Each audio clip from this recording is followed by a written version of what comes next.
Question 6. What did Fenton add that made working on the album together so exciting?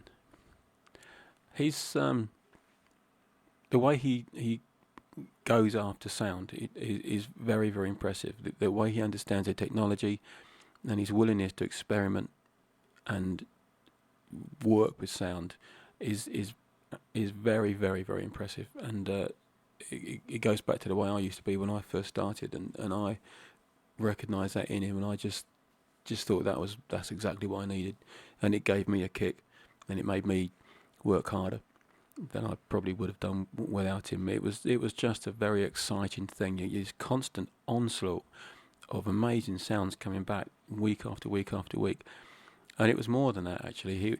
He hears songs differently somehow. He doesn't hear it from a guitarist's point of view. He doesn't hear them from a drummer's point of view. He hears things differently, so you don't get a song back that's got an obvious. You can get a song that coming back from certain people that I work with over the years, and you kind of know what you're going to get. You're going to get an emphasis on what they do best, and that's fair enough. That's why you work with them. That's completely understandable and right thing to expect. But with Aid, you don't quite get that, because he just hears things differently, and stuff's coming back, and you just think, where'd that come from? It's most of the time it's genius, and you think, where did that come from?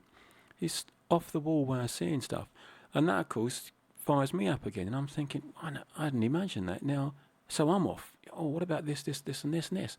And that's why it was exciting, because it was just, you were constantly being triggered to think differently about things, and to come at it from different angles. But underneath it all, I'd written these massive, what I like to think of, sort of anthemic choruses, and these ethereal kind of lovely verse lines, and it was all having to hang together. And the only brief that I gave Aid was, everything has to sound epic.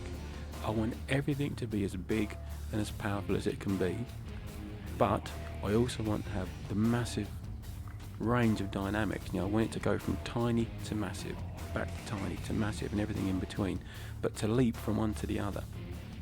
But all the choruses, really it's the choruses really I was talking about being epic. I just want it to sound like a really big, massive album, and that was the brief. Apart from that, do what you like, and then when I get it back, I can keep what I like, get rid of what I don't. I can add, it was just a really, really cool way of working.